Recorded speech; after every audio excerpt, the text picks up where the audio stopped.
인사드리겠습니다. 교감 박노순입니다. 예, 날씨가 어제부터 많이 여름이 이제 본격적으로 된 것 같죠. 우리 아이들 아침에 오면 덥다고 많이 그럽니다. 그래서 학교에서도 8시 전에 교실 에어컨을 다 가동하고 있습니다. 뭐 하루 종일 에어컨 켜놓고 아이들 살고 있고, 또 코로나 때문에 이제 창문은 또 열었다 닫았다 하고 그렇게 살고 있습니다. 이렇게 더운 날씨에도 불구하고 이 자리에 직접 찾아주신 우리 부모님께 감사드립니다. 또한 코로나 때문에 인원 제한으로 인해서 현장에 직접 참석하지 못하시고 유튜브로 강의를 듣게 되시는 부모님께도 감사의 말씀을 전합니다.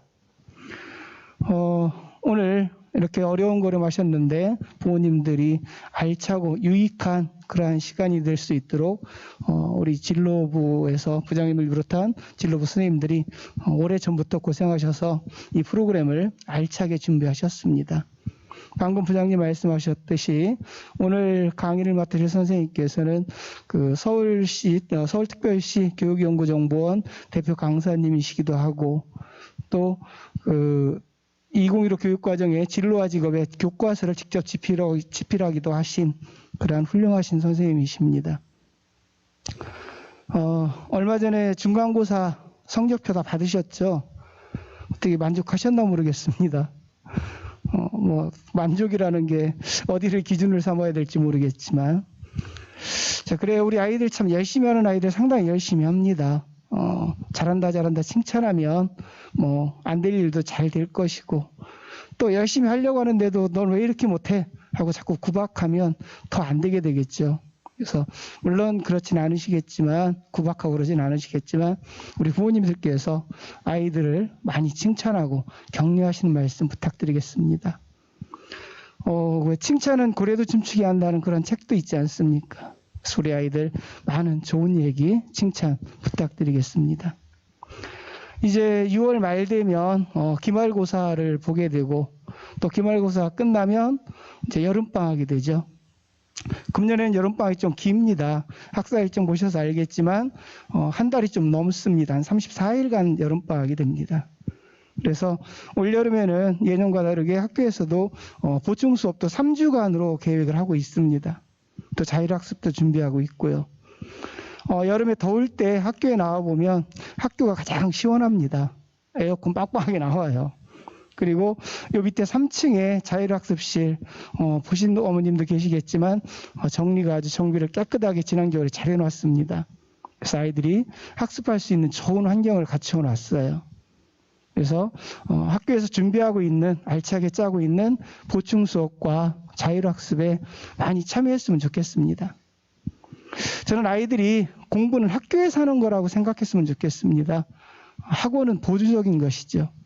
그래서 학교에서 오랜 시간 머물면서 오랫동안 열심히 공부하는 학생들이 예년에 비춰보면 대학도 성공을 하더라고요. 그러니까 부모님께서도 금년 여름방학 동안 우리 아이들 스케줄에 신경을 좀 써주시고 아이들이 학교에서 오랜 시간 남아서 공부할 수 있도록 부탁드리겠습니다. 에어컨은 분명히 시원하게 잘 틀어줄 겁니다. 이렇게 어려운 걸음 하셨는데 아까도 말씀드렸듯이 오늘 이 자리가 부모님들 항상 우리 아이들 미래를, 진학을 위해서 마음 졸이시고 애쓰시는데 많은 도움이 되는 그러한 유익한 시간이 되기를 바라면서 간단하게 인사에 가름하겠습니다. 고맙습니다.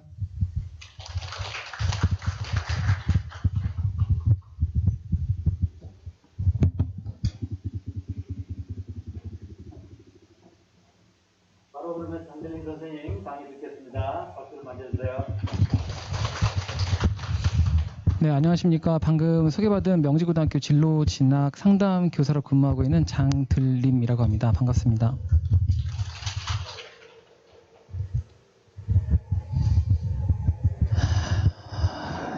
네,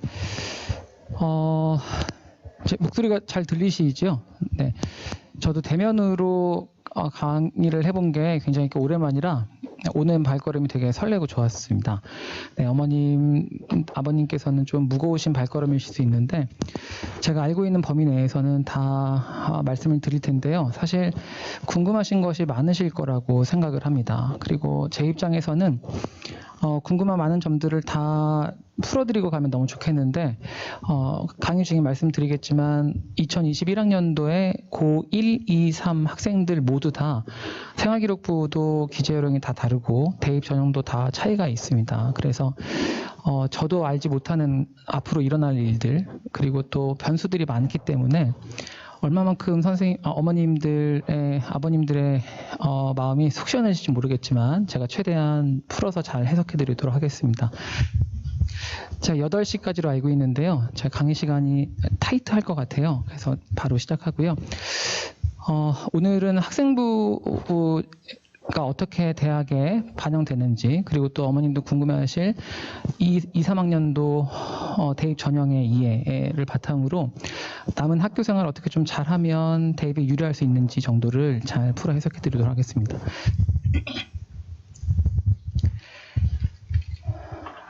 네, 목차는 간단하게 구성이 되어 있고요. 앞에 부분은 어머님들 수치가 좀 많이 나와서 조금 지루하실 수도 있습니다. 자료집에도 넣어 있는데 자료집에 있는 자료와 강의 자료가 좀 상이합니다. 개인 자료가 좀 빠져 있는 상태고요. 추가적으로 자료가 많이 들어 있습니다. 이 파일은 제가 개인정보를 완전 삭제한 다음에 부장님께 건네 드리도록 하겠습니다.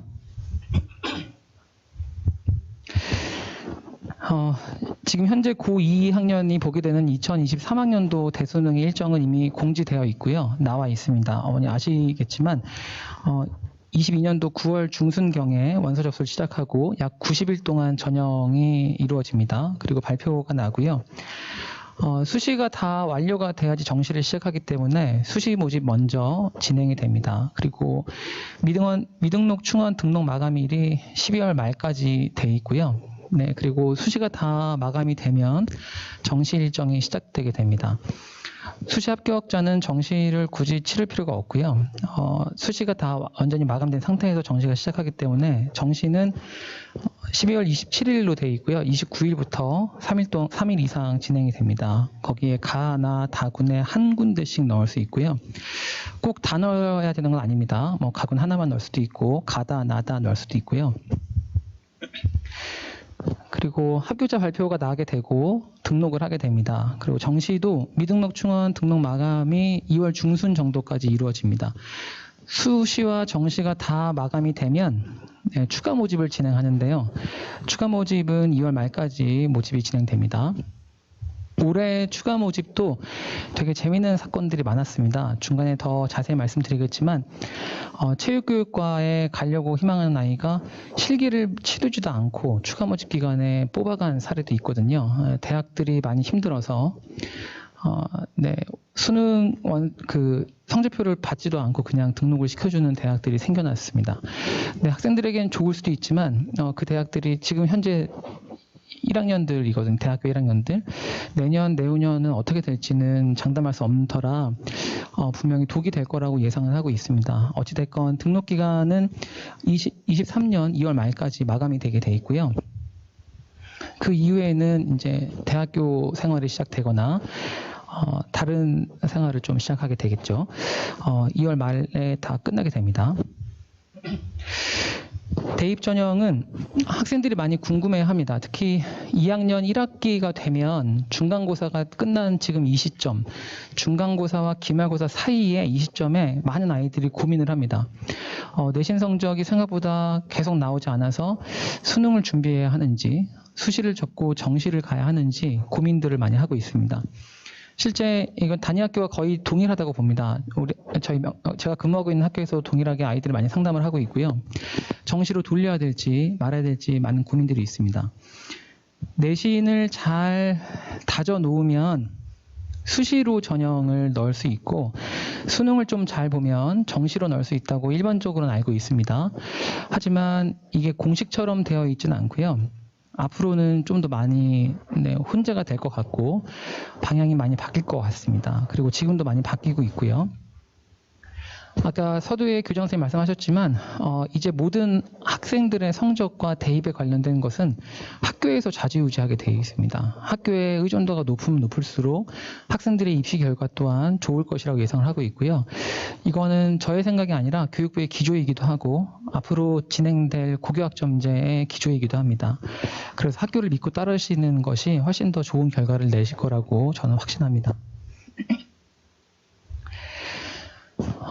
일반적으로 알고 있기로는 파란색 부분이 수시이고요. 연두색 부분이 정시 전형입니다. 파란색 부분은 내신 성적 위주로 내신이 좋은 아이들, 괜찮은 아이들이 선택할 수 있는 선지이고요. 보시기에 왼쪽에 연두색 부분은 수능 성적이 좀 잘 나와서 갈 수 있는 정시 부분의 선지입니다. 정시에서 수능이 잘 나온 아이들은 정시 전형으로 가게 돼 있고 논술 전형은 이따가 뒤에 한 번 더 자세히 말씀드리겠습니다. 학교장 추천이 있는데요. 이것 또한 변화가 좀 많이 있습니다. 지역균형 선발이 확대되면서 학교장 추천이 좀 바뀌는 시국이고요. 지역균형 선발이 얼마만큼 이득이 있을지는 조금 더 따져봐야 되겠지만 굉장히 긍정적으로 보고는 있습니다. 학교장 추천은 학교에서 학교장이 우리 학교 아이 중에 몇 명을 당신네 대학에 추천하겠습니다. 선발해 주세요. 라고 추천을 넣는 겁니다. 그러므로 학교 입장에서는 추천을 넣기 때문에 당연히 합격 확률이 높은 아이들을 선정하게 돼 있죠. 그래서 일반적으로 단위학교에서의 학교장 추천은 단위학교에서 결정하게 돼 있고요. 그 단위학교 내에서 결정할 수 있는 세부적인 사항은 다 다를 수 있습니다. 제가 근무하고 있는 학교를 예로 들어드리면 서울대 연대 같은 경우는 고3 6월 모의고사를 반영하고요.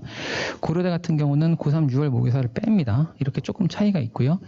일반적으로는 뭐 내신 성적 및 모의고사 성적 및 학교생활 충실도 정도를 파악을 하고 있고 제가 근무하고 있는 곳은 학교장 추천에 대한 게 좀 체계적으로 돌아가고 있다고 저는 생각을 하고 있어서 면접까지 합니다. 학생들에게 면접까지 진행을 하고 적정자에게 학교장 추천의 기회를 부여하고 있습니다. 앞으로는 훨씬 더 많아질 거라고 예상을 하고 있고 이것 또한 교육부의 방침이기도 합니다. 실기 특기자는 정시와 수시에 양쪽 다 배분이 되어 있는데 간단히 말씀드리면 축구에 특기가 있는 아이들, 축구부, 뭐 농구부, 바둑부, 볼링부, 골프부 이런 아이들은 수시에 실기 특기 전형으로 지원을 하게 됩니다. 그리고 일반적으로 뭐 체육과나 작곡과, 작사가, 뭐 성악과 이런 쪽, 뭐 조예과 이런 쪽은 이제 정시의 실기로 진행을 하게 돼 있고요. 실기 시험은 보통 12월 달, 1월 달에 진행이 됩니다. 수능을 본 다음에 진행을 하는 터라 학생들이 실기 준비하는 아이들은 3학년 2학기 정도에 보통 되게 많이 시작을 하고요. 그 전부터 꾸준히 진행을 해오고 있습니다. 특기자도 선발을 하는데요. 이 특기자는 어학특기나 수학과학특기 등등등을 이야기합니다. 근데 특기자의 비율은 점점 줄여가고 있는 추세고 어학특기 같은 경우도 모든 영어 특기자를 예를 들면 모든 대학들이 영어 특기자 전형에게 토익이나 토플을 만점 받아오세요 라는 이야기 하지 않습니다. 하지만 지원하는 아이들 대부분 다 만점 성적표를 제출합니다. 그러므로 어학특기 같은 경우에는 만점 성적표가 거의 기준이 되어 있습니다. 그런데 어학특기자도 굉장히 많이 줄어들고 많이 줄었습니다. 기회가 많이 없는 편이고요. 논술은 조금 이따가 설명드린다고 말씀드렸고 그러면 학생들이 수시로 전형을 지원한다고 하면 여기 끝에 나와 있는 학생부 교과와 학생부 종합 이 2개 정도로 지원을 하게 됩니다. 부모님들도 많이 아실 거라고 생각을 하고요. 학생부 교과와 종합의 차이가 좀 있는데 수시건 정시건 상관없이 옛날과 조금 차이가 있게 대학 수학 능력 시험을 기본으로 생각하셔야지 가능할 것 같습니다. 학생부 종합전형의 초기에는 대학 수학 능력 시험을 보지 않거나 성적이 낮거나 혹은 무시해도 괜찮은 대학들을 갈 수 있었습니다. 하지만 지금은 대학 수학 능력 시험이 거의 필수적인 요건으로 갖춰져 있기 때문에 조금 괜찮은 대학들, 뭐 서울 상위 16개 대학들을 원한다면 대학 수학 능력 시험을 기본으로 가야 되고요. 기본으로 깔리다 보니까 학생부 교과나 학생부 종합 전형에서도 좀 많은 차이가 있습니다. 학생들은 부담이 더 많이 될 거고요. 대학 수학 능력 시험도 잘 봐야 되고 내신 성적도 잘 받아야 되고 그 중에 비교과에 조금 특화된 아이들은 종합전형, 조금 더 내신에 힘이 있는 아이들은 교과전형, 논술을 좀 하고 싶은 아이들은 논술 전형으로 선택하셔서 수시에 지원하시면 된다고 생각하시면 되겠습니다. 간단히 정리를 해보면 학생부 교과는 교과 중심입니다. 학교에서 일어나는 수업 및 이따가 자세히 설명드리겠지만 세분형 특기사항이라고 적혀 있는 그것과 학생부 종합은 교과랑 비교과, 면접, 뭐 자기소개 추천서는 이제 없어졌지만 추천서는 이제 없어졌죠. 학생부터 지금 고2까지는 자기소개서 남아 있습니다.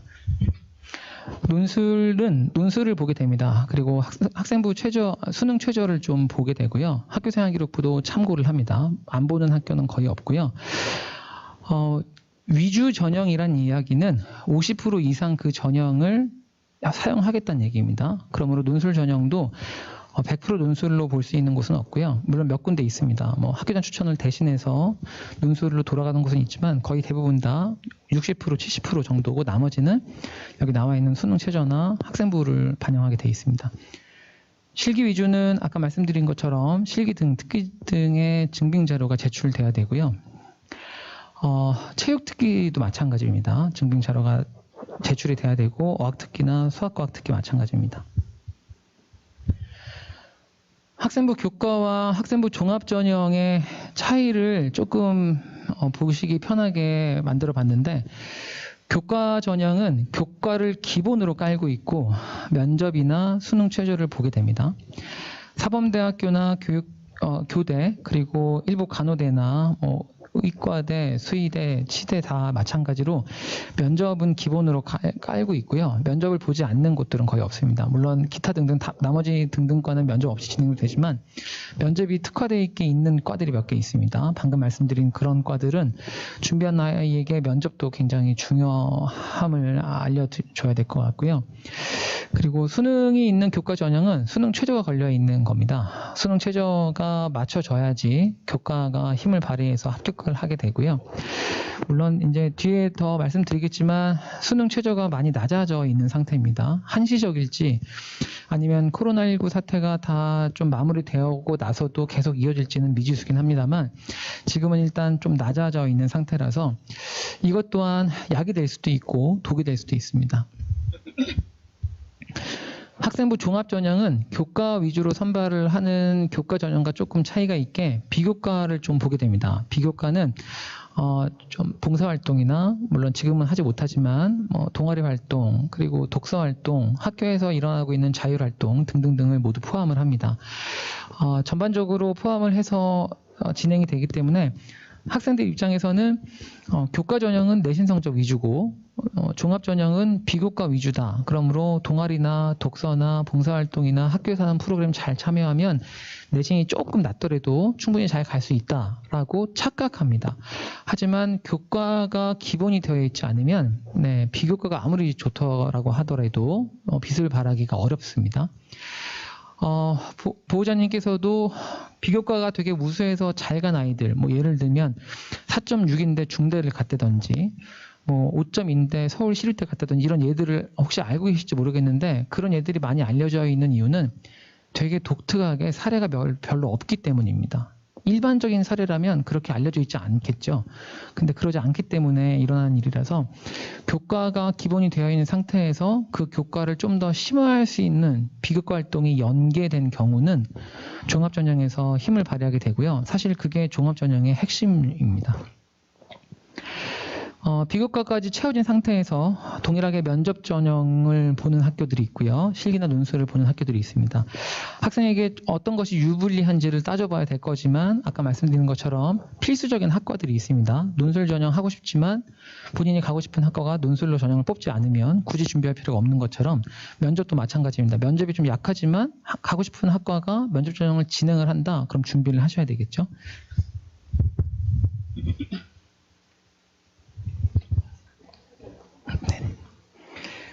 네, 학생부 교과 전형은 교과 성적의 면접 그리고 수능 최저학력 기준 일부입니다. 일부가 포함이 됩니다. 여기 서류도 좀 들어가긴 하는데 최우선되는 게 교과 성적이겠죠. 그리고 면접은 사실 면접도 교과 성적에 준해서 학생부를 확인하는 확인 면접 정도입니다.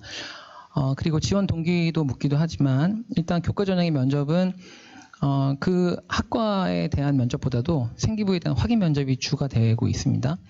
일반적으로는 경쟁률은 낮다고 보고 있습니다. 물론 이것도 좀 바뀌고 있는 추세긴 한데 경쟁률이 낮은 이유는 학생부 교과 전형에서 학생부가 높아야지 갈 수 있는 대학들이 있기 때문에 경쟁률이 좀 낮습니다. 자신 있게 내신만 정확히 파고들어서 높은 내신으로 교과를 전형한 아이들은 극히 드물거든요. 근데 또 그런 아이들이 있기 때문에 진행은 하게 되고 경쟁률이 낮다 보니까 최초의 등록이 낮습니다. 네, 6개를 혹시 교과로 다 넣게 되는 아이들은 없겠지만 무리수를 둬서 모험을 해서 넣게 되면 최초 등록이 낮게 되겠죠. 그리고 최초 등록이 낮으니까 자연스럽게 충원은 높게 되고요. 이렇게 충원이 높기까지 하지만 다 채워지지 않아서 정시로 2월되는 아이들도 있습니다. 이게 지금까지 일반적인 교과 전형의 흐름이었는데 사실은 이런 흐름도 지금은 조금씩 깨지고 있습니다. 그리고 뒤에 말씀드리겠지만 상위 16개 대학이 교과 전형을 확대하고 있습니다. 그래서 어떻게 바뀔지는 좀 추이를 지켜봐야지 될 것 같습니다. 진로 선택 과목의 반영 방법이 나와 있는데요. 이것도 대학별로 다릅니다. 그러므로 반드시 확인을 하셔야 되고, 이게 뭐 딱 이렇다 저렇다에 대한 이야기보다도 또 그때그때마다 좀 달라지기 때문에 그때그때마다 달라진다는 얘기는 이미 공지는 되어 있고 안내는 되어 있습니다만 지금 고2니까 올해 고2는 사실 고3 학생들의 시험 입시 결과가 굉장히 큰 영향을 차지할 수밖에 없습니다. 제가 차근차근 말씀드리겠는데 그래서 고3 지금 현재 고3 아이들의 입시 결과에 따라서 고2 학생들이 어떻게 돌아갈지도 참고를 해야 돼서 반드시 대학별로 확인을 하셔야 되고요. 관심 있는 대학이 있으시면 그 대학 입학처에 전화를 걸어서 확인하시는 것이 가장 현명하고 확실합니다. 네, 지금 전화 거실 필요는 없으시고 고3 올라가서 확인해 보시고 입학처랑 통화하면 네, 더 좋은 정보를 많이 얻으실 수 있을 거라고 생각을 합니다. 뭐 Z점수나 원점수나 뭐 여러 가지 표준 편차를 이용해서 뽑아내가지고 점수를 주는 것들이 많이 있는데 사실 진로 선택 과목의 반영 방법은 대학별로 굉장히 다르기 때문에 저도 어떻게 딱 이렇게 말씀드릴 수는 없습니다만 일반적으로 이런 대학들은 이렇게 반영한다 정도로 알고 계시면 될 것 같고요. 그리고 요 내용은 아마 단위 학교 내에서 잘 안내하실 거라고 저는 믿고 있습니다. 학생부 종합전형은 4가지를 같이 평가합니다. 전공 적합성, 인성, 발전 가능성, 학업 역량 이 4가지를 같이 평가합니다. 따로따로 평가할 수가 없고요. 간단히 말씀드리면 학업 역량은 기본 수학 능력, 이 수학은 그 매스매틱스 수학이 아닙니다. 기본 수학 능력은 착각하고 오해하시기로는 내가 이렇게 똑똑해요를 물어보는 게 아닙니다. 너 얼만큼 많이 배웠니? 이걸 물어보는 게 아니라 물론 그게 기본이 돼야 되겠지만 대학에 오면 되게 많은 것들 새롭게 여러 가지 배울 거야. 너 괜찮겠어? 배울 수 있겠니? 를 물어보는 겁니다. 이 학업 역량이 되게 중요한 역할을 하고 있고요.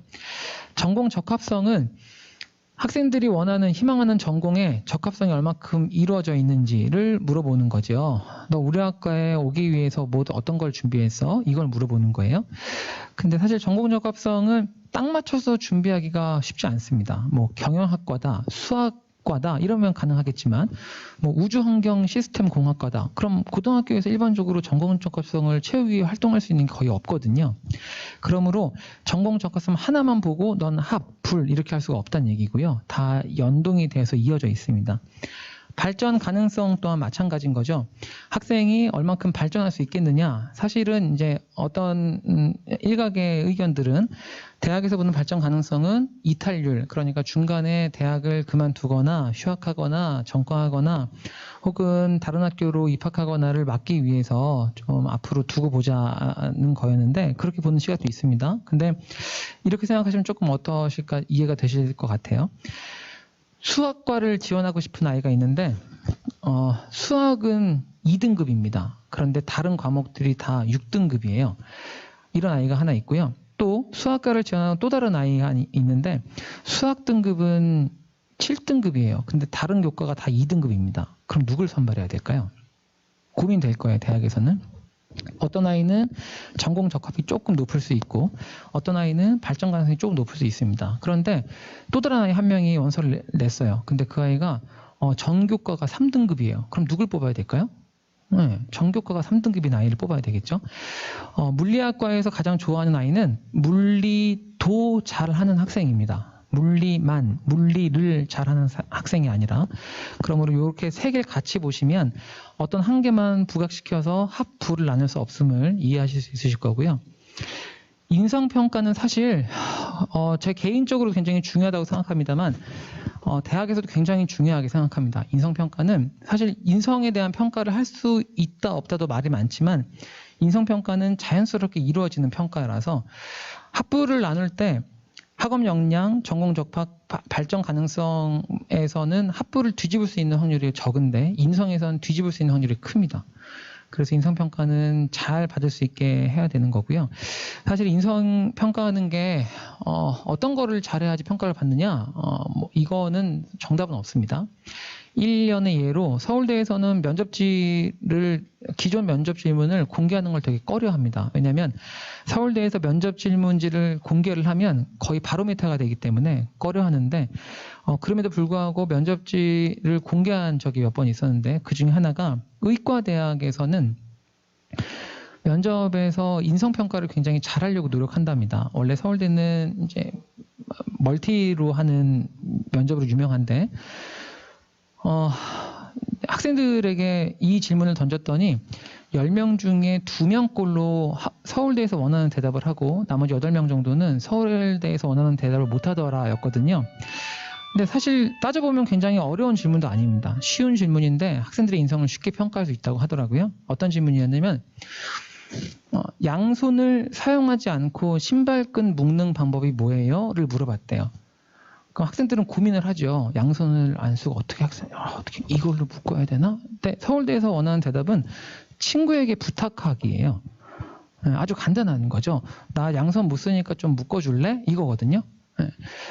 이게 인성의 가장 기본적인 원칙이라고 합니다. 서울대에서는 특히 의과대학에서는 더더욱더 이 공개가 된 질문이니까 뭐 공개를 해도 상관이 없겠지만 어찌됐건 내 인성평가 굉장히 중요하다고 평가를 하고 있고요. 다른 대학도 마찬가지로 인성에 대한 측면은 굉장히 중요하다고 보고 있습니다. 제가 주말에 라우드라는 프로그램을 하더라고요. 박진영과 싸이 가수 2명이 새로운 보이밴드를 만들겠다라고 해서 만든 프로그램인데 거기에 나온 아이들 보니까 정말 실력들은 너무 대단해요. 춤도 정말 잘 추고요. 뭐 작사, 작곡, 노래 너무너무 잘합니다. 그 프로그램에서 박진영 씨와 싸이 씨가 둘 다 동일하게 하는 말이 뭐냐면 실력으로는 누구 하나 떨어뜨릴 수가 없는데 나는 네가 너를 어떻게 표현하는지 알고 싶어. 넌 이 노래를 왜 만들었고 어떤 마음으로 이 노래가 들어있는지 난 그게 궁금해 라고 하거든요. 사실 그게 인성평가예요. 내가 나를 어떻게 표현해낼 건지. 이게 인성평가거든요. 그리고 다른 사람이 나와 같은 공간에 있는 다른 사람이 그 사람을 표현할 때 어떻게 수용할 건지에 대한 평가입니다. 그러므로 인성평가는 굉장히 중요하다고 보고 있습니다. 전공 적합성은 말씀드린 것처럼 해당 전공 수학에 필요한 기초 소양과 자질을 의미하는 미래의 잠재력이라고 봅니다. 아까도 말씀드렸지만 앞으로 너 어려운 거 배울 건데 어떻게 잘 할 수 있겠니? 이기 때문에 미래의 잠재력이에요. 지금까지 알고 있는 것을 바탕으로 어떻게 앞으로 잘 할 수 있겠느냐에 대한 얘기거든요. 인성 굉장히 중요하죠. 공동체 일원으로서 어떻게 필요한 바람직한 사고와 행동을 하는지. 사실 이 인성의 사고와 행동이 주는 힘은 정말 대단합니다. 생활기록부에 지금 2학년 기준으로는 8번 행동 특성 및 종합 의견이거든요. 행동 특성 및 종합 의견의 인성평가가 이루어집니다. 근데 인성의 사전적인 두 번째 뜻은 한 사람의 사고와 행동이에요. 그게 행동 특성이랑 똑같거든요. 그 사람의 사고와 행동 특성, 사고와 행동 및 행동 특성이라고 사전적인 정의가 되어 있습니다. 인성의 뜻에 아예 행동 특성이 들어가 있어요. 그래서 8번 행동 특성 및 종합 의견은 사실 한 명의 교사가 그 아이의 인성을 평가한다고 해도 과언이 아닐 겁니다. 그리고 또 추천서가 사라졌기 때문에 물론 추천서가 있었을 때도 생기부 맨 마지막 항목인 행동특성 및 조감 의견은 추천서에 준한다라고 평가를 하고 있는데 지금은 추천서가 아예 없기 때문에 행동특성 및 조감 의견은 굉장히 중요한 위치에 올라가 있고요. 굉장히 큰 힘을 갖고 있을 수 있습니다. 발전 가능성에서 많은 학생들과 보호자님 분들께서 좀 어려워하시는 것이 리더십 같습니다. 뭐 나머지는 대부분 다 많이 익히 들어서 알고 계실 거고 그리고 또 그냥 보시면 아실 텐데 리더십은 되게 오해하기 쉽습니다. 아직까지도 학급 회장을 하면 리더십 평가가 좀 좋겠지라고 생각하실 수 있는데 전국에는 약 2,500개 고등학교가 있습니다. 그 중에 1,500개가 인문계 고등학교입니다. 인문계 고등학교 1,500개 중에서 1년 동안 학급 회장이 몇 명 나올까요? 네, 단위학교 한 개에서 한 학년당 10반이라고 치면 30명 나오거든요. 곱하기 1,500 하시면 돼요. 엄청 많이 나옵니다. 선생님, 전 그래서 학급 회장 말고 학생 회장 하렵니다. 학생 회장도 1,500명 나와요. 1년마다. 그러니까 학생 회장을 혹은 학급 회장을 했다는 사실만으로 리더십이 있다고 평가되지 않습니다. 물론 해서 리더십 평가를 받을 수 있습니다. 어떻게 받을 수 있냐면 담임선생님이 행동특성 및 조감 의견에 이 학생이 학급 회장으로서 이렇게 해서 이 학생의 발전도 잘 적혀 있고 이 학생이 속한 학급의 발전도 잘 적혀 있고 이 학생이 속한 학교의 발전도 잘 적혀 있어서 비포 애프터가 잘 적혀 있다면 네, 리더십 있다고 평가받을 수 있습니다. 근데 그렇지 않을 경우는 큰 힘은 가지지 않습니다. 이왕이면 변화된 모습을 기술할 수 있게 학생회장이나 학급회장을 하는 것도 되게 중요한 덕목 중에 하나라고 봅니다. 학업 역량은 학업을 충실히 수행할 수 있는 기초 수학 능력입니다. 얼마만큼 공부를 잘할 수 있는지. 사실 이런 것 때문에 종합평가에서도 마찬가지지만 선택 과목에서도 물리2를 하지 않고 물리학과에 입학하는 아이는 어떻게 평가를 할까요? 그러니까 이제 여러 가지 대표적인 사례로 계속 내려오고 있는데 물리2가 개설되지 못하는 학교도 있죠. 개설을 못한 학교도 있습니다. 인원수가 안 돼서.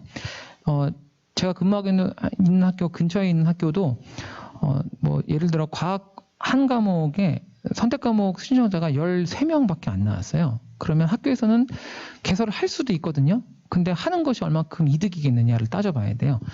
일단 13명이면 등급은 안 나올 거예요. 아무리 잘 시험 문제를 내고 아무리 잘해도 절대 등급은 나올 수가 없습니다.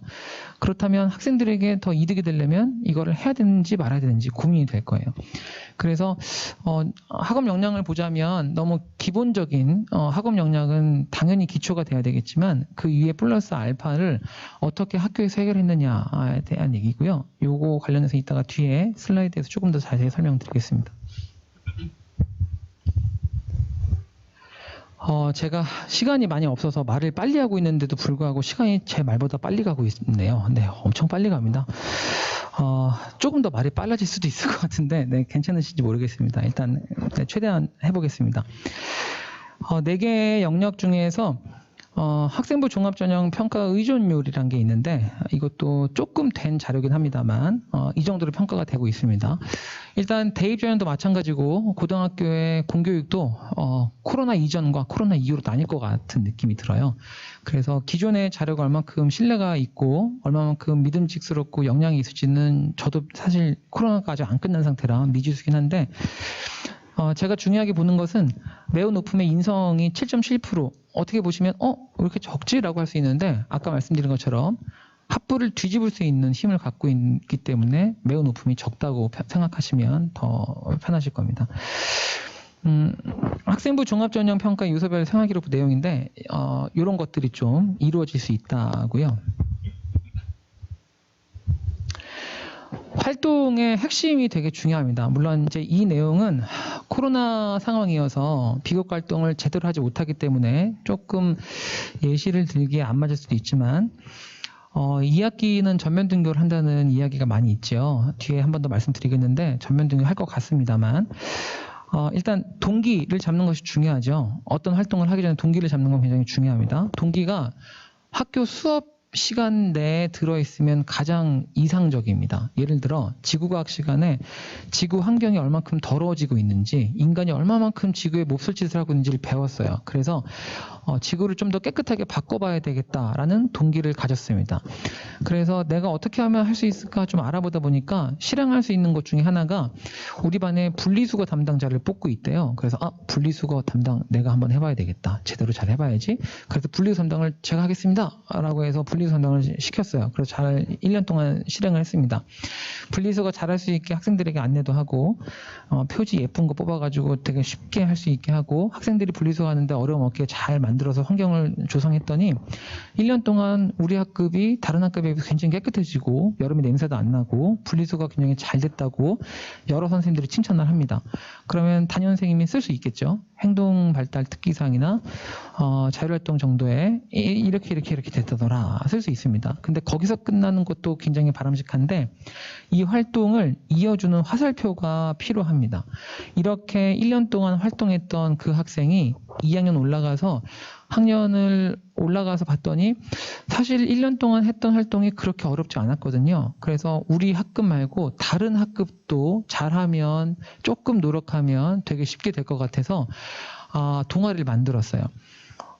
환경보호를 하고 있는 동아리를 만들어서 각 학급에 있는 분리수거 담당 학생들 다 모아서 동아리 만들어서 캠페인 활동도 하고 그리고 학급에 다 안내지 다 붙이고 해서 그 학년이 전체적으로 작년보다 훨씬 더 좋게 깨끗하게 바뀌고 분리수거가 잘 됐어요. 그럼 동기 실행을 해서 변화까지 된 거죠. 그렇게 이 학생이 또 화살표가 이어지는 거죠. 3학년 올라갔더니 이번에는 인근에 있는 학교들도 어렵지 않을 것 같아요. 중학교나 초등학교에 생각해보니까 너무 답답해요. 우리 학교는 깨끗해지고 있는데 옆에 학교는 엄청 더러울 것 같은 느낌이 들어 잠이 안 와요. 그래서 동아리를 한 개 더 만들어가지고 캠페인 활동하는 동아리 만들었어요. 그래서 수요일마다 한 달에 한 번씩 인근 학교에 가가지고 정해가지고 앞에 그 등하교 할 때 캠페인 활동하고 이런 걸로 동아리 활동을 채웠다고 칩시다. 이런 활동들을 잘 해온 아이가 지구 환경에 훨씬 더 큰 힘이 되고 싶어서 저는 이런 활동으로 지구 환경을 지키고 싶은 마음에 생태환경 관련 과에 가고 싶어요 라고 자기소개서 썼다고 치면 그 아이는 합격을 안 시킬 이유가 없어요. 물론 아까 말씀드린 것처럼 교과에 대한 게 바탕이 돼야 되겠고 특정 교과가 좀 더 좋아야 되긴 하겠지만 중요한 건 한 개의 활동으로 끝나는 것이 아니라 이 화살표 정도 하나가 만들어지면 너무 좋겠다는 마음이 있습니다. 근데 이건 사실 저도 학교에 상담을 많이 하거나 지도를 많이 하거나 강의를 많이 나가거나 하더라도 이 화살표는 제가 혹은 보호자께서 만들어줄 수가 없습니다. 학생 스스로 학교 생활을 하면서 발견해야 되는 거라서 조금 어려울 수는 있긴 합니다만 그래도 네, 가능성은 되게 높습니다.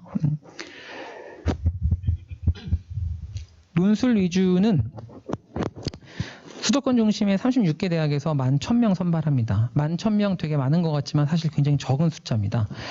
11,000명이 많아 보이지만 적은 숫자랄 이유는 두 가지가 있는데 하나는 지금 현재 21학년도 2학년 아이들이 전국적으로 약 35만 명쯤 됩니다.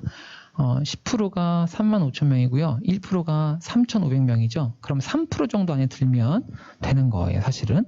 그런데 쉽지가 않죠. 그리고 또 논술 전형은 재학생보다는 반수나 재수생들에게 훨씬 더 유리합니다. 많이 지원을 하고 있고 많이 선발이 되고 있거든요. 산술적으로 반만 잘라도 6,000명 정도, 그러니까 6,000명이면 거의 1.5% 안에 들어야지 가능한 수치라서 되게 쉽지가 않습니다. 게다가 또 수능 최저 학력 기준도 적용이 되어 있기 때문에 어렵죠. 논술을 혹시 희망하시거나 관심이 있으신 부모님들은 지금부터 논술을 할 필요는 없습니다. 물론 2015 개정 교육과정이 돌아가는 판국이라 문과, 이과를 나누는 건 올바르지 않지만 논술 전형은 문과형 논술과 이과형 논술이 있습니다. 문과형 논술을 기본으로 말씀드리면 문과형 논술은 그냥 일반적으로 내신과 모의고사의 국어가 2등급 안쪽 그리고 사회문화가 2등급 안쪽의 아이들이 준비한다고 알고 있습니다. 왜냐하면 15년 넘게 논술 문제를 분석해 봤더니 사회문화에 관련된 지문이 60%가 나온대요. 그러니까 두 개 중에 하나가 사회문화 지문이니까 사회문화 등급이 높을수록 유리할 수 있겠죠.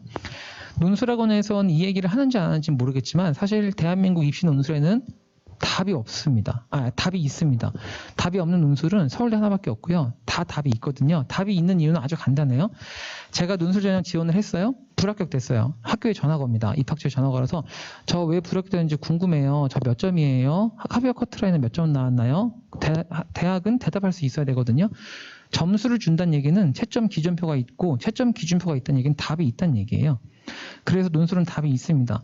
실제로 논술은 뼈대에서 살을 어떻게 조합해서 붙이느냐의 연습이기 때문에 2등급 안쪽의 아이들이 3개월 정도만 바짝 연습을 하면 사실 굉장히 좋은 성적 낼 수 있습니다. 그래서 고3 올라가서 3월 달에 모의고사를 보고 수능 최저학년 기준이 있으니까 가능성을 타진해 보시고 논술 학원을 6월 달부터 다녀도 괜찮습니다. 10월 달에 논술이 이루어지니까. 그 전까지는 2등급 안쪽으로 올리는 게 목표가 돼야 되겠죠. 2등급 안쪽에 있는 아이들은 유지하거나 다른 전형에 더 힘을 쏟는 것도 나쁘지 않다고 봅니다. 이과논술 같은 경우는 수학 당연하고요. 증명 문제가 나올 거니까 물화 생지 중에 본인이 선택한 유리한 거 하나 정도도 2등급 안쪽으로 넣어주시는 것이 합당하다고 보죠. 논술은 줄고 있습니다. 사실 이건 이게 지금 실시간으로 나가고 있어서 조금 조심스러운 면이 있긴 합니다만 대학에서는 좀 덜 줄이고 싶었는데 교육부에서 자꾸 줄이라고 얘기를 한답니다. 그래서 좀 더 줄이게 됐다고 얘기를 하는데 어찌됐건 계속 줄고 있습니다. 그리고 앞으로는 더 많이 줄게 될 거고요. 논술 전형이 대학에서는 되게 매력적인 전형 중에 한 개라 되게 우선 아이들을 많이 모셔갈 수 있습니다. 그래서 매력적인 전형 중에 한 개인데 앞으로는 더 줄 거라고 생각을 하고 있고요. 지금 고1 기준으로는 10,000명이 깨질 거라고 보는 의견도 되게 많습니다. 대학이 전년도에 비해 3개가 늘었지만 아까 여기 보여드린 것처럼 적성고사가 폐지됐기 때문에 폐지된 대학에서 3개가 신설됐습니다. 명수는 사실 조금밖에 안 준 것 같지만 뒤에 나와 있겠지만 학생들 수가 많이 줄고 있기 때문에 비율을 따지면 더 많이 줄었다고 봐도 과언이 아닙니다.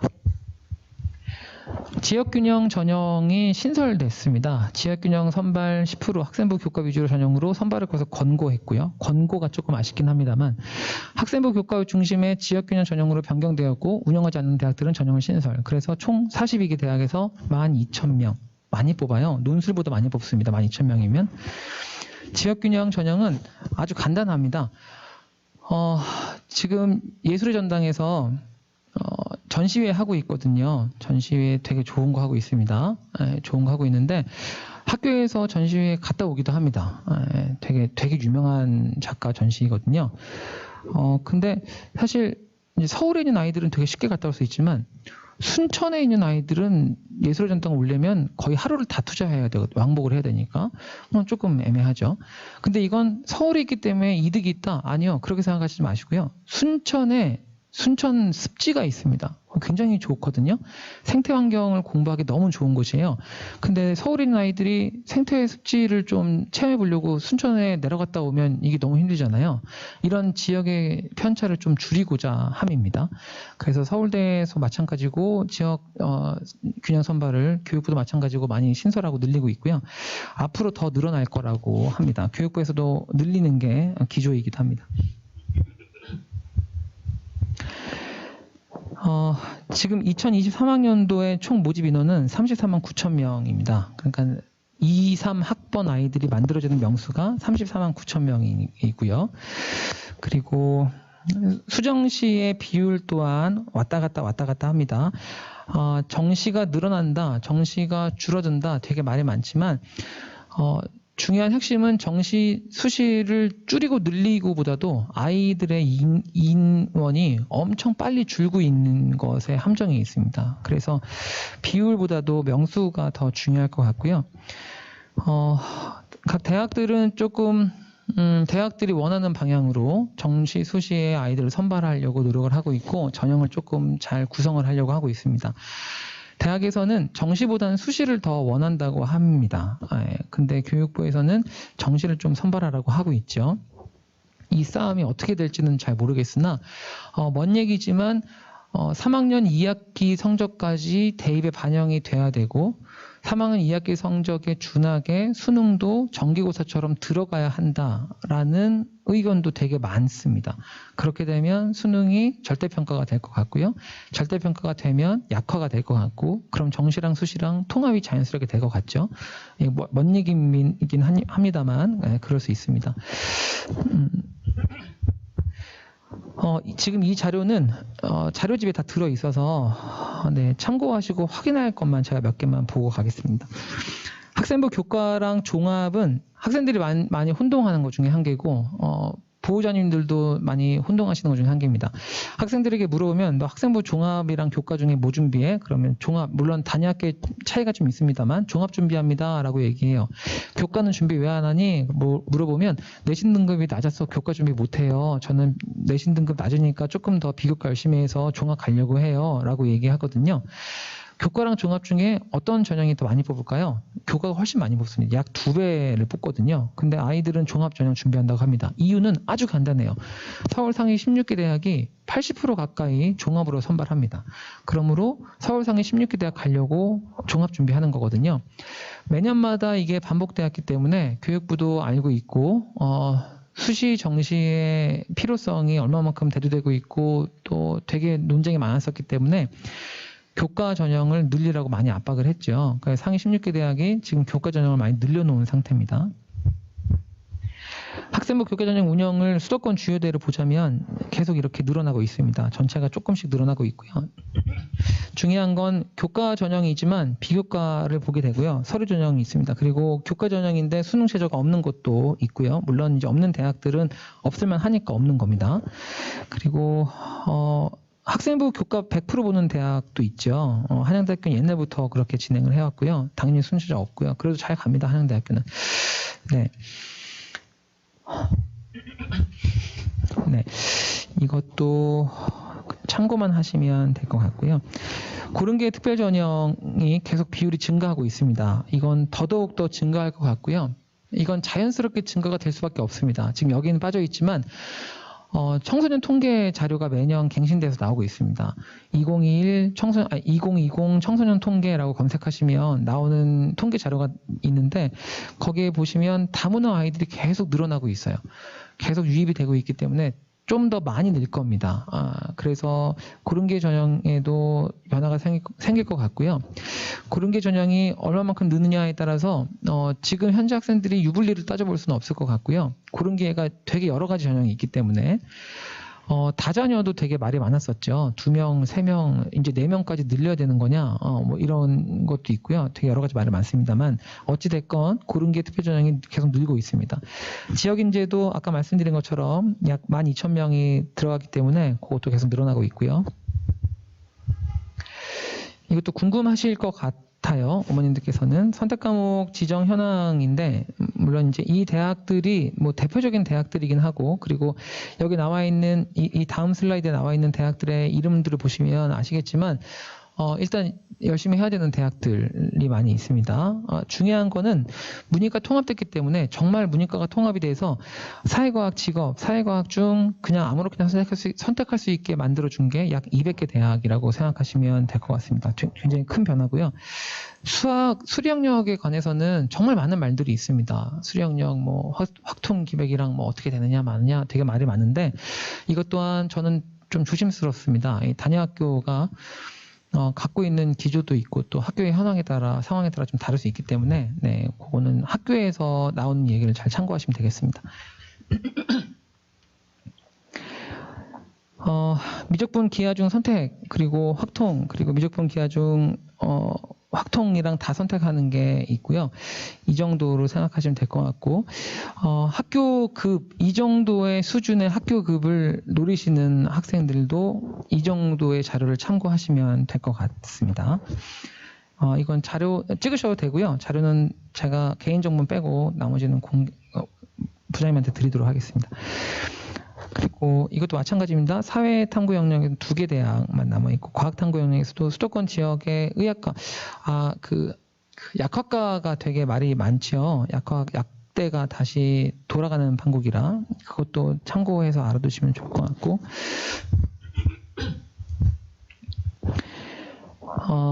이것도 계열별로 보면 이런 식으로 진행이 되고 있습니다. 이게 지금 제가 설명을 좀 더 드리고 싶은데 시간이 너무 빨리 가고 있습니다. 그래서 자료를 드리고 설명은 넘어가도록 하겠습니다. 학령인구 감소와 대입 정원인데 사실 이게 정말 많이 줄고 있습니다. 체감적으로 느끼기에도 정말 많이 줄고 있고요. 19에서 20까지 8만 명이 줄었고 다시 1년 사이에 4만 명 가까이 줄었고요. 좀 더 빨리 줄 겁니다. 그때 중요한 건 21년도에는 학령인구와 입학정원과 대학 입학생의 거의 얼추 어깨를 나란히 하는 그래프를 보이고 있거든요. 앞으로 더 줄 건데 대학에서도 알고 있습니다. 하지만 대학을 갑자기 확 줄일 수는 없기 때문에 그동안 교육부에서 대학에 굉장히 많은 푸시를 해왔고 통폐합이나 뭐 폐지 되게 많이 얘기를 해왔기 때문에 변화는 분명히 있을 거라고 생각합니다. 응시자는 사실 2021 수능이 끝났기 때문에 작년에 수능 본 결과가 나왔기 때문에 말씀드리면 작년에 수능은 49만 명이 접수를 했고요. 수능 볼 거예요. 접수한 게 49만 명. 실제 응시는 42만 명입니다. 7만 명이 보지 않았고요. 재학생 5만, 재수생 2만 명이 보지 않았습니다. 물론 보지 않은 이유는 수시에 합격을 했기 때문에 보지 않은 이유도 있을 거고요. 반수생 같은 경우는 준비했다가 코로나 때문에 에라 안 되겠다. 그래서 안 본 아이들도 있을 겁니다. 어찌됐건 가장 역대 수능 중에 가장 많은 수가 응시하지 않았습니다. 기사에도 엄청 많이 났었고요. 그리고 이번 수능이 유일하게 재학생과 재수생 비율을 따져봤을 때 25%가 넘었습니다. 26%로 기억하고 있는데 재수생 수가 26%가 됐거든요. 이것도 되게 큰 변수일 것 같습니다. 물론 여기에는 2015 개정 교육과정이 바뀌면서 조금 영향이 있는 것도 있다고, 그리고 코로나 등등도 영향이 있는 것도 있다고 보고 있는데 이 데이터에는 반수생이 얼만큼인지 나와 있지 않지만 아마 역대 중에 가장 많은 반수생들이 배출되지 않았을까라는 생각을 해봅니다. 네, 보시면 알겠지만 21년도부터 뚝 떨어지기 시작했고요. 그리고 앞으로는 더 떨어질 거라고 전망을 하고 있죠. 네.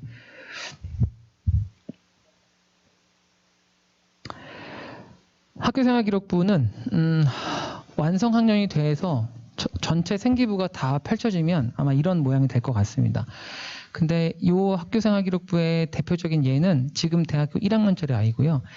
여기서 학교생활기록부에 많은 변화가 있어서 지금 고2 학생들 기준으로 보자면 이 검정색이 다 날아갑니다. 날아가서 없어지고요. 일부가 남게 되고 그 전이나 지금 고2나 가장 큰 덩어리는 과목 세특이라고 불려져 있는 교과 세특입니다.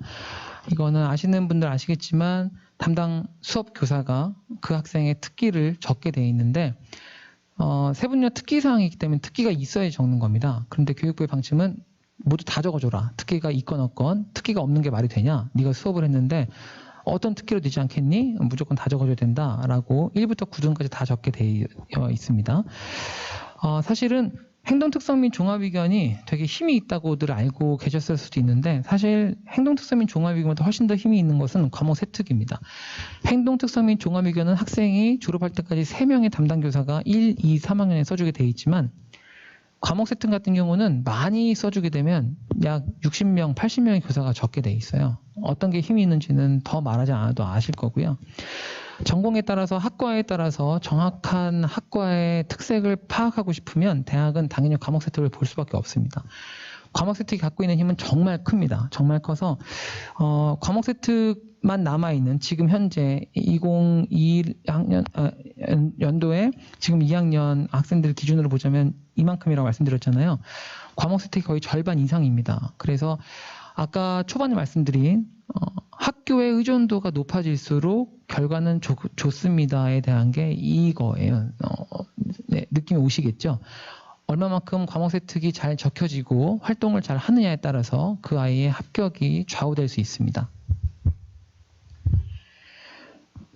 이것 또한 학교에서 다 안내를 할 걸로 알고 있고요. 아마 하셨을 수도 있습니다. 자기소개서는 폐지가 됐고요.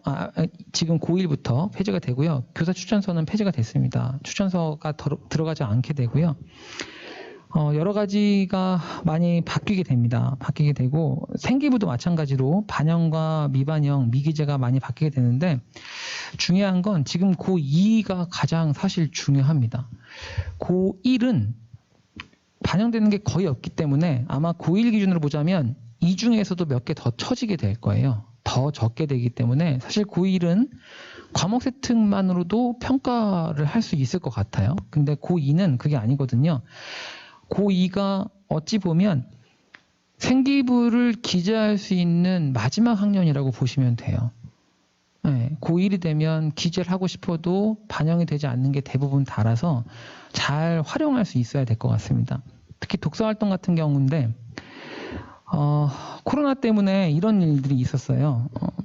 네, 동물원의 운영란이 없어지니까 돈이 안 들어오니까 먹이를 살 수가 없어서 동물원 자체적으로 이게 실제 기사입니다. 2020년 4월 때 나왔던 기사인데 북극곰을 맨 위에 상위 피라미드에 두고 차례차례 피라미드 순으로 먹게 하겠다. 어쩔 수 없다. 우리도 더 이상 애들을 굶겨 죽일 수 없다. 어쩔 수 없지 않겠느냐. 그래서 이제 이거 나오고 나서 막 동물원의 존폐, 동물원이 왜 필요하냐, 환경단체에서 엄청 들고 일어났었고요. 여러 가지가 일이 있었는데 이 뒤에 기사는 어떻게 됐는지는 잘 모르겠습니다. 나오는 기사가 없어서. 근데 이걸 왜 보여드렸느냐. 로렌스 앤선이라는 사람이 있었는데 걸프전 때 바그다드에 동물원이 있었거든요. 근데 바그다드에 폭격이 엄청 일어나고 막 다 전쟁터가 난리가 났는데 동물원에 있는 사람들이 다 도망가고 없는 거예요. 동물밖에 안 남은 겁니다. 그래서 이 사람이 미국 사람인데 사비를 털어서 바그다드로 동물을 구하러 갑니다. 비행기 타고 동물들을 구하러 가거든요. 실제 실화를 담은 거고요. 그래서 바그다드 동물원 구하기라는 책이 있습니다. 근데 이 책이 제가 느끼기에는 코로나 이 상황이랑 너무 딱 떨어지는 거예요. 그래서 제가 근무하고 있는 학교에서는 동물원 구하기 모의 법정을 열었거든요. 이 책을 읽고 지금 현재 상황과 견주어서 어떻게 상황이 이루어지고 현명할지, 뭐가 옳고 그른지, 재판을 하게 된다면 누구를 어떻게 피고를 세우고 어떻게 변호를 할 거, 어떻게 검사를 할 건지 등등등을 활동을 했던 적이 있습니다. 작년에 했었고요. 지금 보여드린 1년의 예처럼 독서 활동을 활용할 수 있는 게 굉장히 큽니다. 독서에 힘이 주는 게 되게 크기 때문에 독서 활동이 그냥 지금 상태로는 저자와 책 제목밖에 안 들어가잖아요. 그게 대학에서 평가할 때는 어떤 평가를 낼지 되게 여러 가지 시각이 있습니다. 어떤 대학에서는 고3 때 읽은 독서 활동은 평가하지 않겠대요.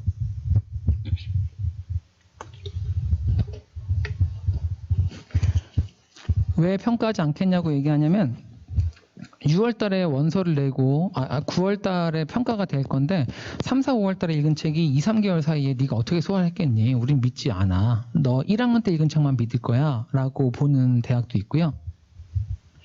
어떤 대학은 한 사람의 평가를 이 책을 읽었는지 안 읽었는지 주고 평가하는 건 되게 위험하다. 우린 독서할 때 평가 안 할란다. 이런 대학도 있답니다. 그런데 어찌됐건 독서가 주는 힘은 굉장히 세서 독서 활동 하나로만 그치면 의미가 없습니다. 지금 이렇게 교내 활동이나 교과 활동, 동아리 활동 등으로 연계해서 독서 활동을 해주시면 독서 활동 기록, 물론 내부 기록은 남지 않지만 이 책을 읽었다에 대한 기록이 남아있고 세특이나 동아리나 학교 행사 등에서 기록이 연계돼 남아있으면 학생의 평가는 좋다고 저는 보고 있습니다. 아까 말씀드린 걸 정리하자면 자기소개서, 자율동아리, 개인봉사활동, 수상경연 독서활동 등이 사실 지금 2학년은 마지막 학년입니다. 이것들을 정말 어떻게 잘 활용하냐에 따라서 학생부 종합전형에서 우위에 설 수 있는, 대학도 이걸 알고 있기 때문에 최대한 잘 뽑으려고 할 겁니다. 대학과 교육부의 가장 어려움은 지금 고등학교 1학년 아이들의 학력 격차가 너무 큽니다. 지금 고등학교 1학년짜리 아이들은 중1 때 자유학년제, 자유학기제 때문에 공부를 안 했고요. 시험 안 봤으니까. 중2 때 1년 공부하고 중3, 고1이 코로나예요. 내년에 고2가 올라가게 되면 그냥 중2 학생이 고2가 되는 겁니다. 그래서 지금 고1 모든 학교 똑같습니다. 고1 선생님들은 애들이 시험 자체에 대한 두려움이 엄청 컸어요. 중간고사에. 그러니까 시험지를 받고 5개 중에 내 사고로 1개를 찍어서 답안지에 표기를 하고 일주일 뒤에 성적을 받아보는 게 2년 전인 거예요. 되게 힘든 거죠. 그래서 학년 편차가 되게 크기 때문에 대학도 마찬가지로 지금 고1, 고2, 고3 이 아이들을 어떻게 잘 선발할 거냐가 그 대학의 존폐의 기로에 서 있기 때문에 최대한 잘 선발하려고 하거든요. 그러니까 지금 고2 같은 경우는 얘네를 어떻게 잘 활용하냐에 따라서 기록이 잘 남겨지게 될 거고, 이건 고등학교도 마찬가지입니다. 최대한 잘 기록을 남겨주려고 노력을 많이 할 거거든요. 그러니까 그거를 잘 활용하셔서 연계성 있게 기록을 해두시면 좋지 않을까 싶습니다. 특히 자기소개서 같은 경우는 마지막입니다. 지금 2학년이, 지금 1학년은 없어지기 때문에 이것 또한 학교에서 안내가 될 거고, 지금 뭐 필요는 없겠죠. 고3 올라가서 쓰게 되는 거니까 활동을 기록을 잘 한 걸 바탕으로 잘 쓸 수 있으면 좋겠습니다. 결국에는 학생부 종합전형의 핵심은 교내 활동입니다. 학생이 입학해서 졸업할 때까지 어떤 활동들을 대학에 맞춰놓고 잘 엮어서 풀어 헤쳤는지, 그리고 그 과정과 결과에 대한 기록이 어떻게 학생부에 잘 녹여져 있는지를 보고 평가를 하는 거거든요. 사실 이건 학생부 종합전형의 핵심이기도 합니다. 그러므로 남아있는 1년, 약 1년 정도일 것 같아요. 내년 1학기까지 보자면 약 1년 정도의 시간 동안에 최대한 비대면 대면 수업이나 혹은 전면 등교가 되더라도 학교 내에서 어떻게 잘 활용하고 기록을 할 수 있을지가 관건일 것 같으니까 잘 보시고 잘 기록할 수 있게 하면 되게 좋을 것 같습니다. 자기주도 학습이 굉장히 중요하다고 엄청 많이 얘기를 들으셨을 것 같아요. 근데 자기주도 학습의 가장 기본은 물음표를 느낌표로 만드는 과정도 중요하지만 물음표 자체를 내가 만들어야 됩니다.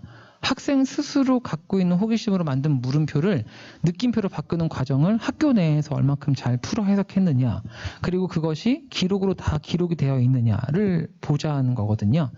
그러므로 대학에서 되게 좋아하는 단어지만 심지어 몇 년도에서는 자기주도 학습이란 단어를 자기소개서에 쓰면 불합격시킬 만큼 엄청 많이 남발했었어요.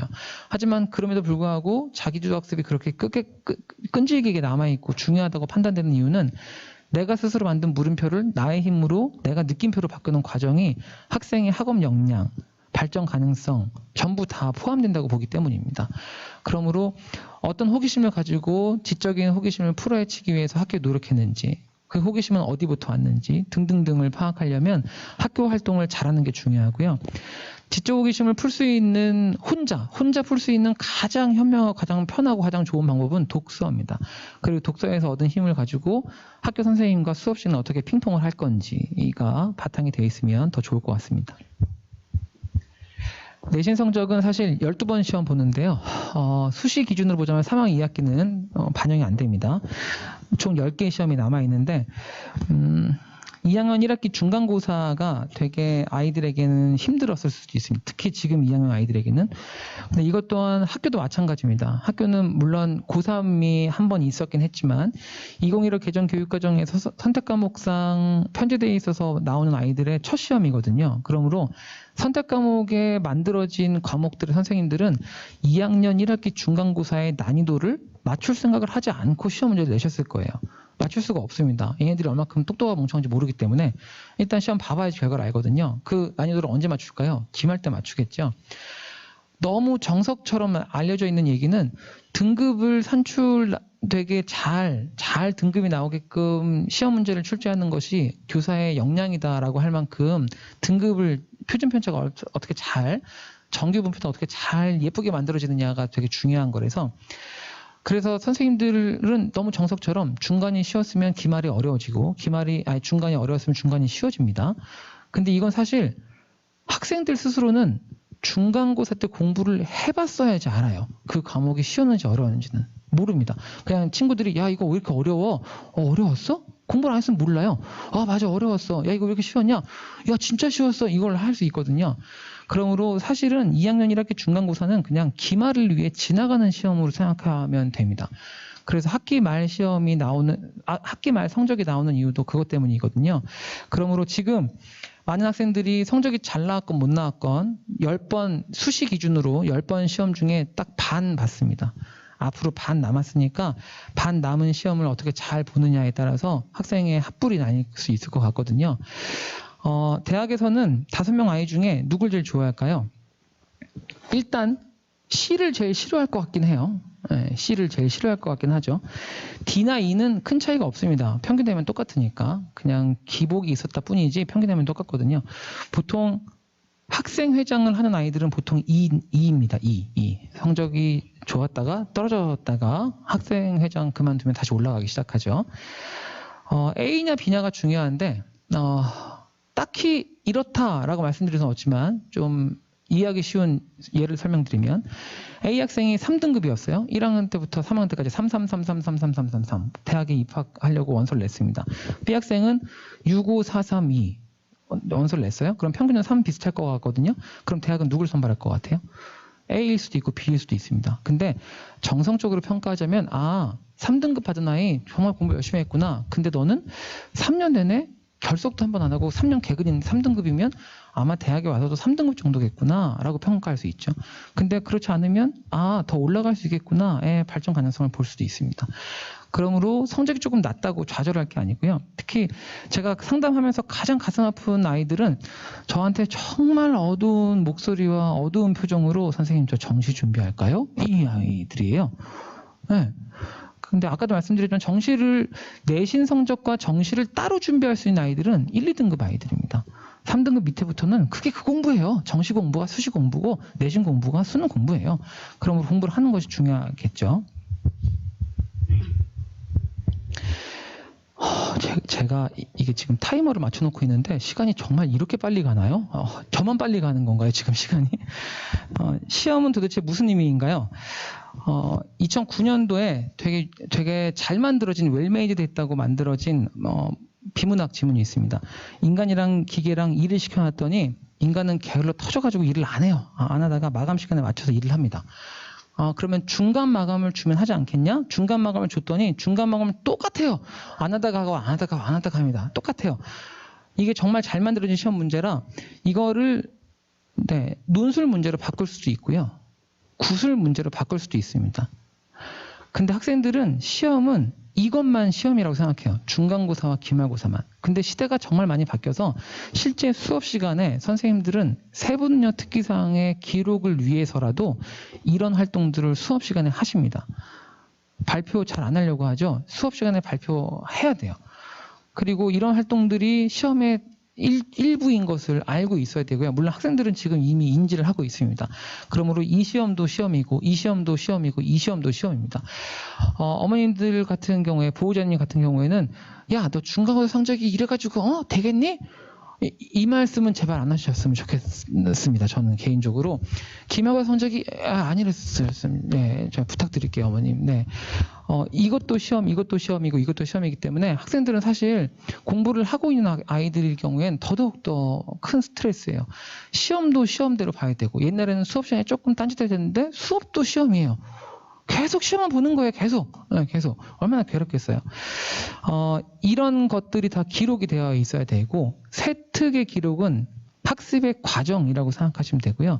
그 결과가 등급이 나오는 성적표라고 생각하시면 좀 편하실 것 같습니다. 앞으로는 계속 이런 식으로 돌 것 같고요. 사실 이제 이거부터가 한 20분 걸리는데 이게 시간이 너무 빨리 가네요. 검색 엔진에 2020 대입 새로운 수능 시험으로 예상되는 변화를 검색하시면 엄청 많은 파일이 열립니다. 다 똑같은 파일이에요. 아무거나 받아보시면 될 것 같고요. 좀 천천히 읽어보시면 많이 도움이 되실 것 같습니다. 요약해보자면 공통과목의 중요성. 공통과목 1학년 때 배우고 그냥 말거든요. 근데 공통과목이 왜 중요하냐? 실제 수능의 시험 범위 중에 70%가 공통과목이 나오기 때문에 공통과목 중요합니다. 그리고 대학 선택과목 지정으로 수학 선택과목 영향 자세하게 나와 있고 한번 읽어보시면 아실 것 같고요.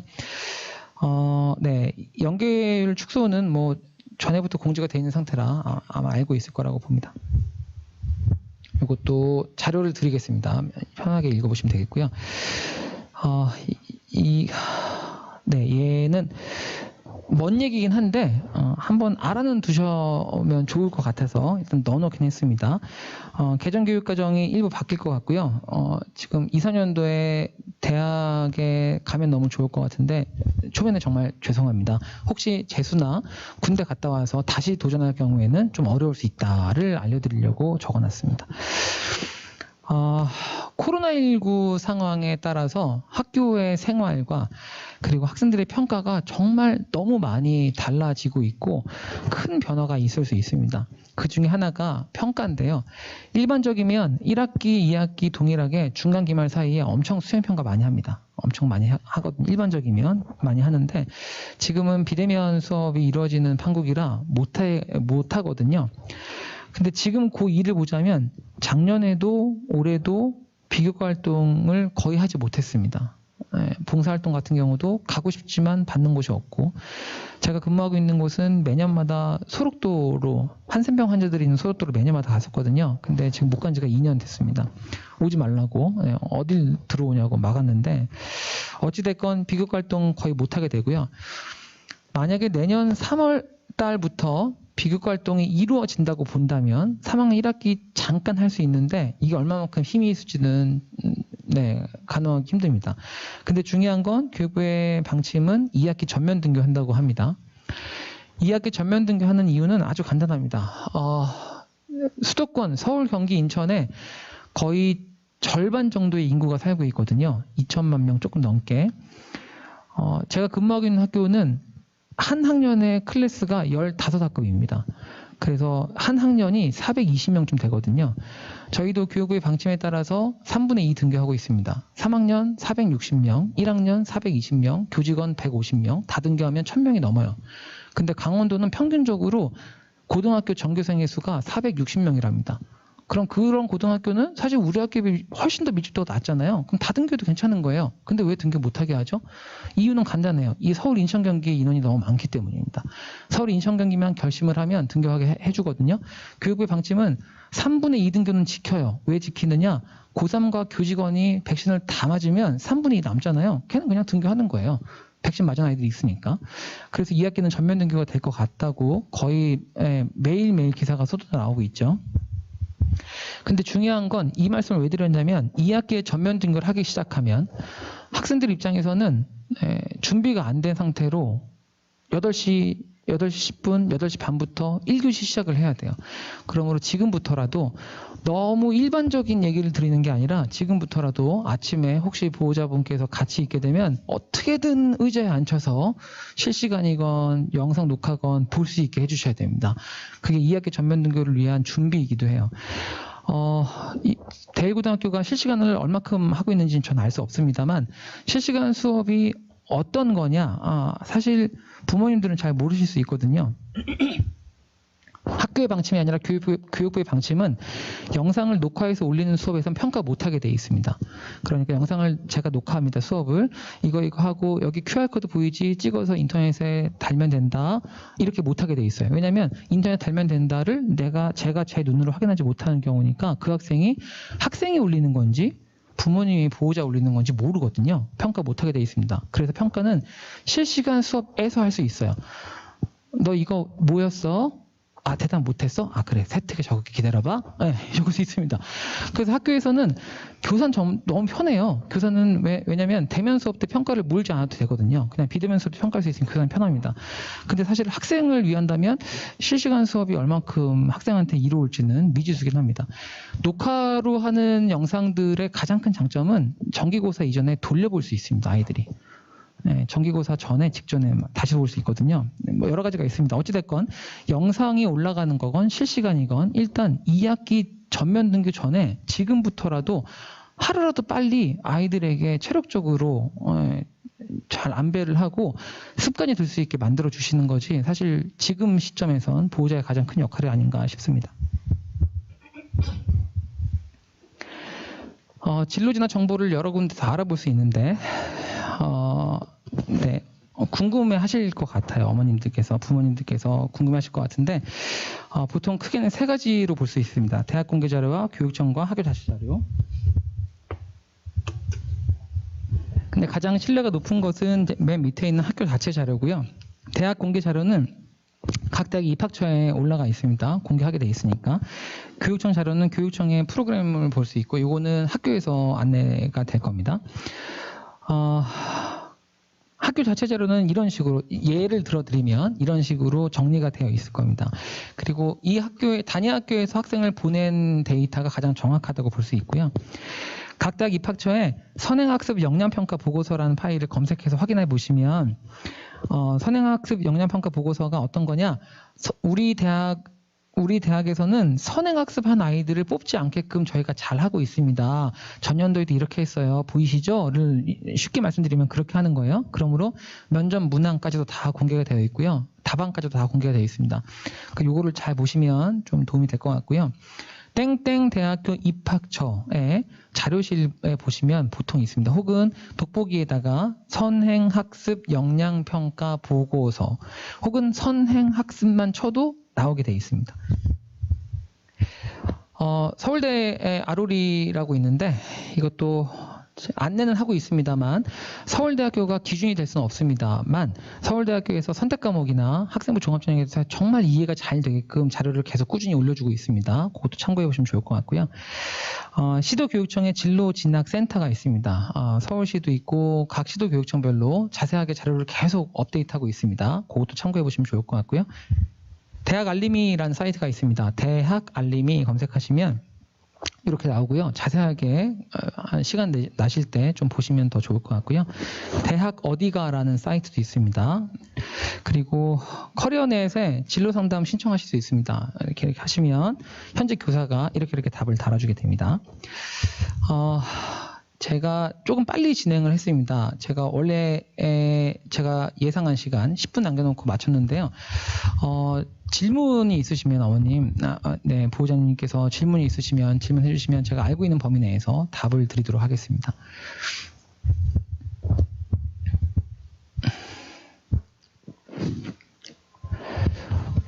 네, 궁금한 거 혹시 있으신지요? 네, 편하게 질문해 주십시오.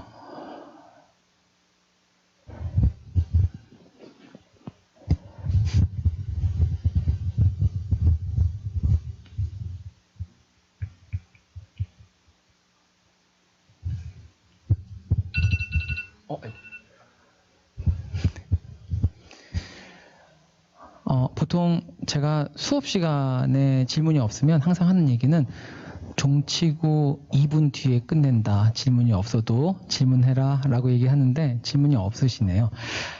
질문이 없는 이유는 두 개 중에 한 개인 것 같아요. 완벽히 다 이해하셨거나 하나도 이해가 안 되셨거나. 네, 전자일까요? 네, 어머니, 네, 손 들어주셨습니다.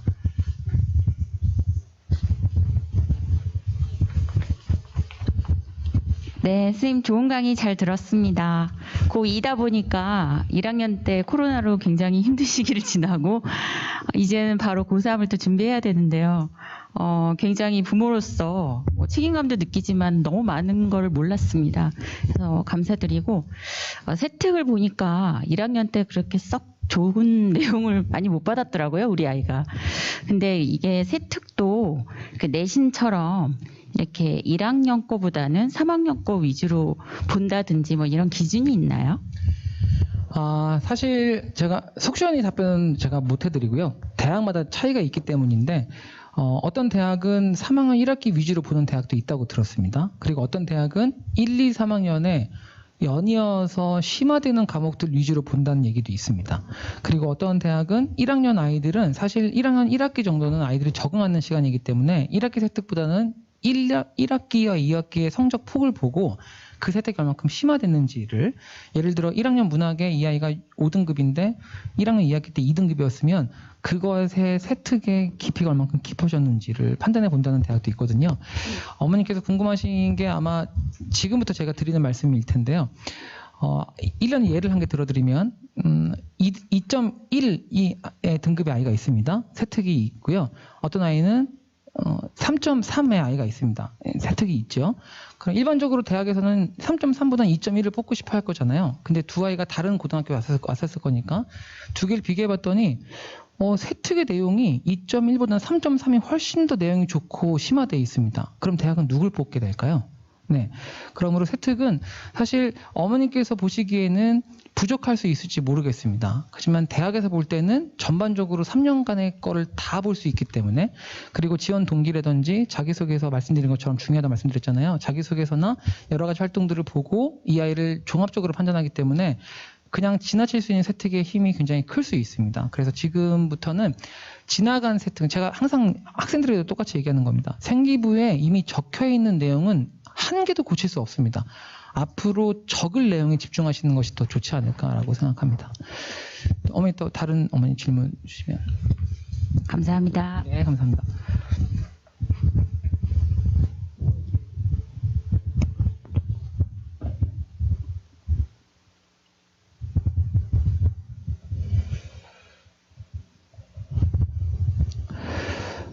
네. 대표로 질문을 해주신 걸로 간주하고, 네. 강의를 마무리해 볼 건데요. 제가 학생들에게 항상 하는 이야기입니다. 대학 왜 가고 싶니? 물어보면 항상 똑같은 이야기예요. 저 좋은 직장 다니고 싶어요. 좋은 직장 가서 뭐 할 건데 돈 많이 벌 거예요. 돈 많이 벌면 뭐 할 거야? 행복하게 잘 살라고요. 그럼 너는 지금 행복해? 라고 물어보거든요. 항상 똑같은 흐름이에요.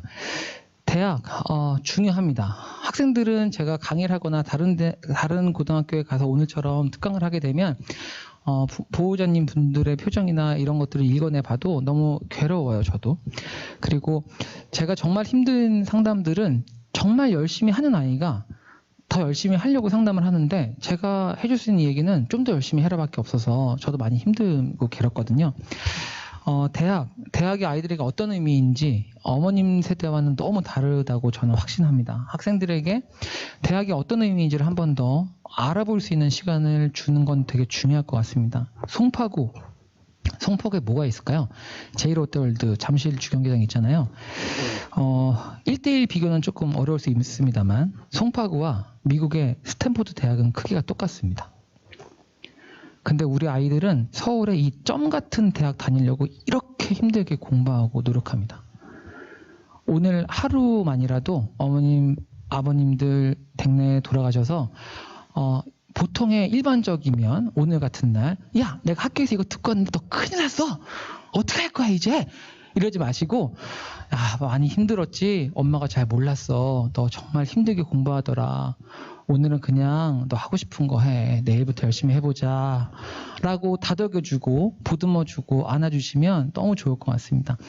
학생들에게 대학에 대한 무게가 어머님들, 아버님들이 생각하는 것보다 훨씬 더 무겁습니다. 그 무거운 아이들이 학교에 와서 엄청 매일 무겁게 공부하고 있습니다. 집에서만이라도 이 무게를 내려놓을 수 있도록 보호자님께서 잘 다독여 주시면 너무 감사할 것 같고요. 대학이 처음이자 끝이 될 수가 없습니다. 학생들에게 우스갯소리로 너 이렇게 공부 열심히 해서 대학 가는 목적이 그거면 너 사실 대학 뒤에는 생각해 봤어? 대학 졸업하고 뭐 할 거야? 없어요. 응, 없어요. 근데 사실 저도 그렇지만 그 뒤가 훨씬 더 중요한 걸 보호자님도 훨씬 알고 계시잖아요. 그러니까 오늘만큼은 잘 다독여 주시고 응원해 주시고 잘 보듬어 주시면 좋겠다는 생각이 있습니다. 네, 크답니다. 네, 깨져도 괜찮을 것 같고요. 저도 되게 힘든 시절을 보내왔습니다. 저는 수능 1세대고요. 재수를 해서 대학을 선택한 아이고요. 아마 저와 비슷한 연배에도 계실 것 같습니다. 정말 어렵게 공부하고 어렵게 지냈거든요. 근데 그때마다 학생들의 입장에서 다시 한번 생각해 보면 저는 지금 이 시대에 고등학교 생활 한다면 전 제가 졸업한 대학 못 갈 것 같아요. 네, 너무 힘들 것 같습니다. 어머님들, 학생들이 정말 힘들게 공부하니까 학교를 좀 더 믿어주시고 학생의 발전을 좀 더 기대해 주시고, 제가 대일고등학교에 2번째 방문합니다만 얼굴도 처음 뵙고 학생들의 이름도 모르고 얼굴도 모르는 그 아이들에 대해서 거는 기대가 있습니다. 저도 기대를 거는데 어머님들 그 기대는 더 클 것 같아요. 제발 버리지 마시고 학생들을 좀 더 사랑으로 보듬어 주시면 너무 감사하겠습니다. 네, 부족한 강의 길게 너무 감사하게 잘 들으셔서 너무 고맙습니다. 네, 감사합니다.